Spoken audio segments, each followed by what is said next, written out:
कभी सोचा है कि अगर किसी की पसंदीदा किताब या कोई जरूरी अखबार अचानक से बैन हो जाए तो क्या होगा?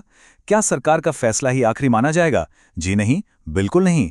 भारतीय नागरिक सुरक्षा संहिता यानी बीएनएसएस की धारा 99 एक बहुत ही मजबूत कानूनी रास्ता देती है, जिससे ऐसे फैसलों को चुनौती दी जा सकती है। तो चलिए आज इसी पूरी प्रक्रिया को आसान भाषा में समझते हैं। तो आज हम क्या क्या देखने वाले हैं। सबसे पहले समझेंगे कि ये जब्ती होती कैसे है। फिर देखेंगे कि कानूनी चुनौती की शुरुआत कैसे की जाती है। इसके बाद बात करेंगे उस खास हाईकोर्ट बेंच की जो ऐसे मामले सुनती है। सुनवाई में क्या क्या सबूत पेश होते हैं ये भी जानेंगे। और आखिर में देखेंगे कि कोर्ट का अंतिम फैसला कैसे आता है। तो चलिए शुरू करते हैं। देखिए, हर कानूनी लड़ाई की एक शुरुआत होती है और इस मामले में ये शुरुआत होती है ठीक उस पल से जब सरकार किसी किताब, अखबार या किसी दस्तावेज को जब्त करने का ऐलान कर देती है। अब ये जब्ती की घोषणा आखिर है क्या? देखिए, ये सरकार का एक ऑफिशियल एक्शन है। धारा 98 के तहत जब सरकार को लगता है कि किसी किताब या डॉक्यूमेंट में कोई ऐसी बात है जिस पर पाबंदी लगनी चाहिए, तो वो एक आधिकारिक आदेश जारी करती है और इसी आदेश के जरिए उस पर बैन लगा दिया जाता है।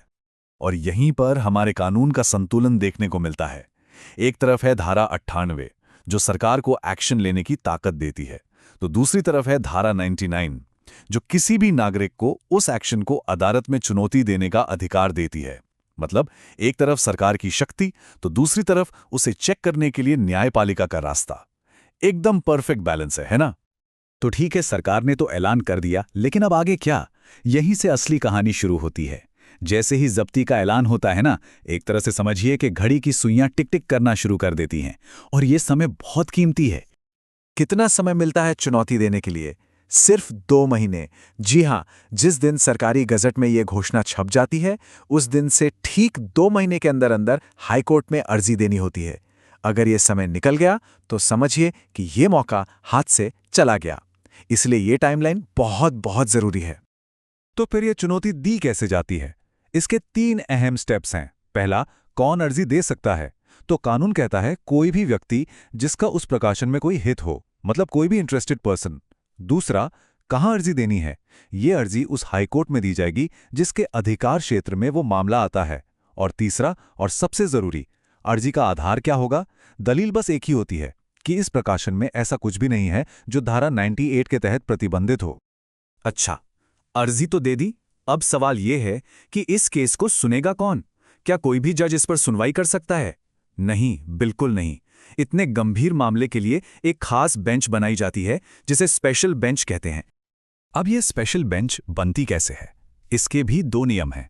अगर हाईकोर्ट बड़ा है, मतलब उसमें 3 या उससे ज्यादा जज हैं, तो 3 जजों की एक स्पेशल बेंच बनेगी।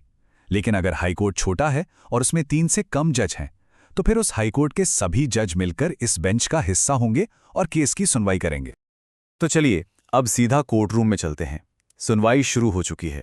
यहां पर सबसे बड़ा सवाल क्या है? यही कि उस किताब या अखबार में आखिर ऐसा क्या लिखा है जिसे सरकार गलत बता रही है, और इसे साबित कैसे किया जाएगा?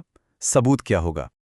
और इसका जवाब कानून में ही छिपा है और बड़ा सीधा सा है।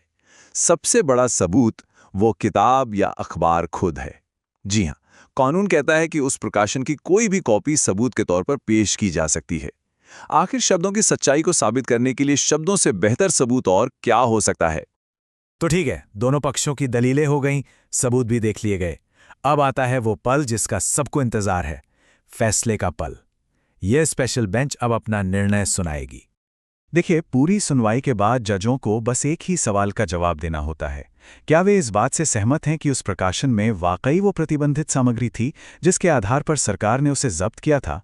बस इसी एक सवाल के जवाब पर पूरा फैसला टिका होता है। और जाहिर है, इस सवाल के 2 ही जवाब हो सकते हैं और दोनों के नतीजे एकदम अलग। पहला, अगर कोर्ट को लगता है कि नहीं, सरकार का आरोप सही नहीं है, तो वो जब्ती के आदेश को रद्द कर देगी, बैन खत्म। लेकिन अगर कोर्ट सरकार की दलील से सहमत हो जाता है, तो जब्ती का आदेश बना रहेगा और बैन भी जारी रहेगा। एक और दिलचस्प सवाल, मान लीजिए बेंच में 3 जज हैं और तीनों की राय अलग अलग है, या 2 एक तरफ और एक दूसरी तरफ। तब क्या होगा? यहां कानून बहुत साफ है। फैसला बहुमत की राय से होगा, मतलब जिस तरफ ज्यादा जज होंगे वही फैसला फाइनल माना जाएगा। तो इस पूरी प्रक्रिया को समझने के बाद एक बात तो साफ है, ये कानून एक तराजू की तरह है, जिसके एक पड़ले में है सरकार की शक्ति और राज्य की सुरक्षा, और दूसरे पड़ले में है अभिव्यक्ति की आज़ादी का मौलिक अधिकार।